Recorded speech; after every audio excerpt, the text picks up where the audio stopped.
નમસ્કાર વિદ્યાર્થી મિત્રો, મારી યુટ્યુબ ચેનલ લલિત કુંડિયામાં આપ સર્વનું હાર્દિક સ્વાગત છે. મિત્રો, મારી ચેનલમાં સૌપ્રથમવાર વિદ્યાર્થી મિત્રો હોય તો ચેનલને સબસ્ક્રાઈબ કરવાનું ભૂલતા નહીં. લાઈક કરો, કોમેન્ટ કરો.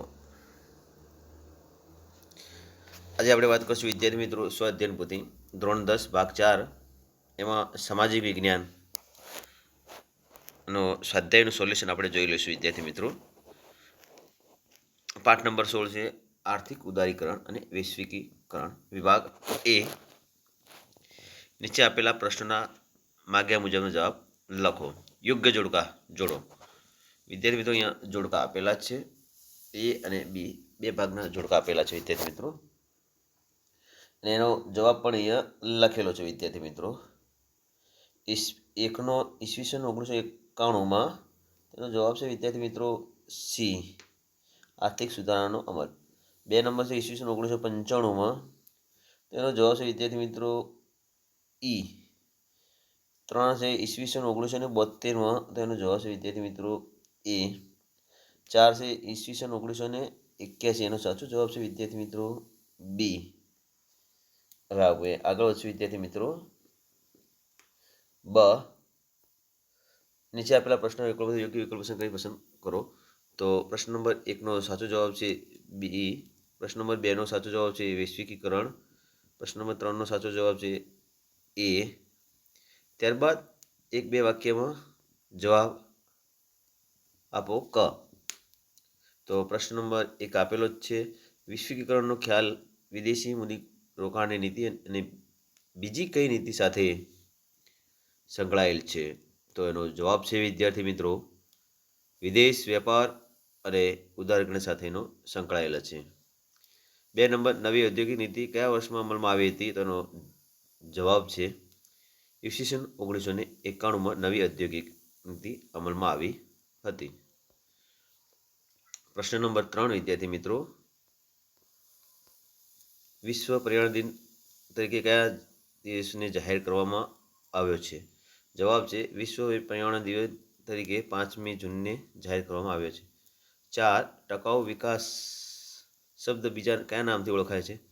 જવાબ છે ટકાઉ વિકાસ બીજા સુપોષિત વિકાસ તરીકે ઓળખાય છે. 5, રાજ્યની આવક અને ખર્ચની અંગેની નીતિ એટલે શું? જવાબ છે રાજ્યકોષીય નીતિ. 6, દેશના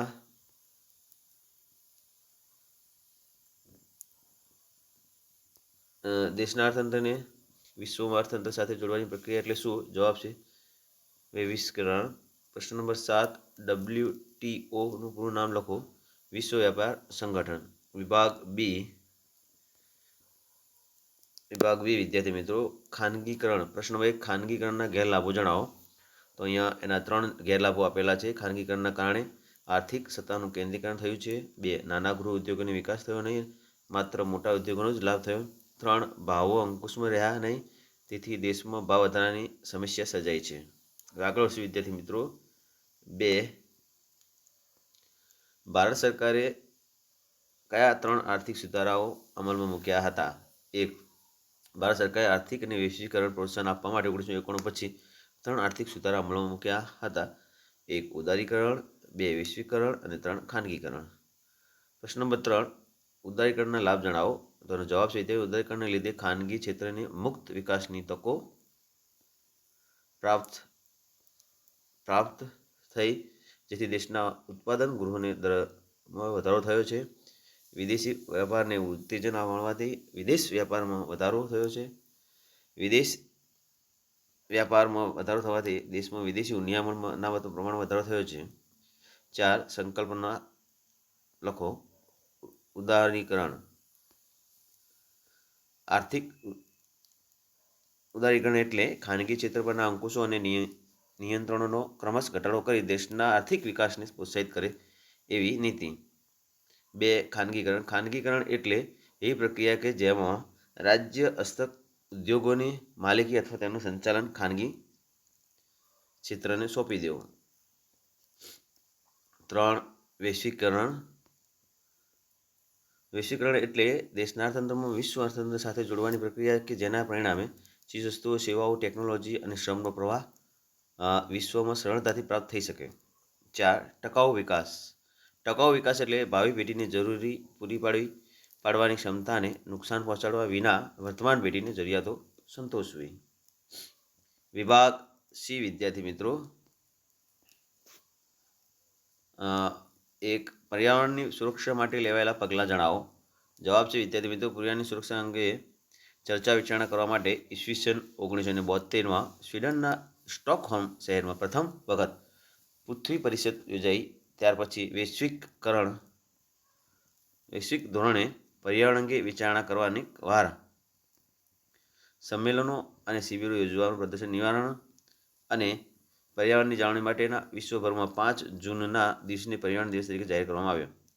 2. પ્રાકૃતિક સંશોધનના સંરક્ષણ માટે શું કરવું જોઈએ? વ્યૂહરચના. જવાબ છે વિદ્યાર્થી મિત્રો, ખેતીલાયક જમીન, જંગલો, જળસંપત્તિ વગેરે ફરીથી ઉપયોગમાં લઈ શકાય તેવા પ્રાકૃતિક સાધનોની ગુણવત્તા જળવાઈ રહે એ રીતે તેમના ઉપયોગ કરી કોલસો, પેટ્રોલિયમ પેદાશો વગેરે એક જ વખત ઉપયોગમાં લઈ શકાય તેવા સાધનો છે, તેથી તેમનો કાળજીપૂર્વક ઉપયોગ કરવો જોઈએ. આગળ વધશું વિદ્યાર્થી મિત્રો, પ્રશ્ન નંબર 3.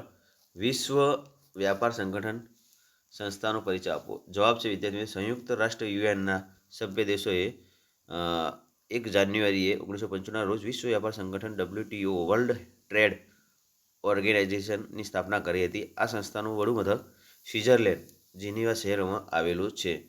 આંતરરાષ્ટ્રીય વ્યાપાર પરના અવરોધો દૂર કરવા, વિશેષ વ્યાપાર માટેના દેશના ઉદ્યોગને આપવામાં આવતું સંરક્ષણ દૂર કરવું, વિશ્વમાં ઉદ્ભવતા વ્યાપારી ઝઘડાઓનું નિરાકરણ લાવવું.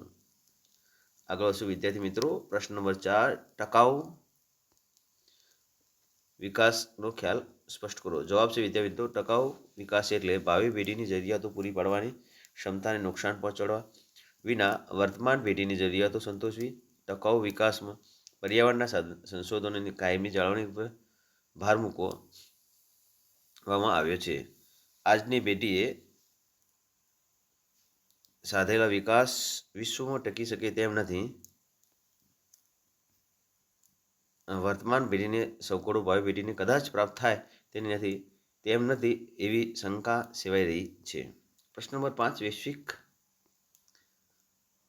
ભારતીય અર્થતંત્ર પર કેવી અસરો થઈ છે? લાભ. અને જવાબ છે વિદ્યાર્થી મિત્રો, ભારતમાં વિકાસના પ્રમાણમાં વધારો થયો છે. 2. વિદેશના આર્થિક વિકાસ દરમાં વધારો થયો છે. 3. દેશમાં વિદેશી મૂડીરોકાણમાં વધારો થયો છે.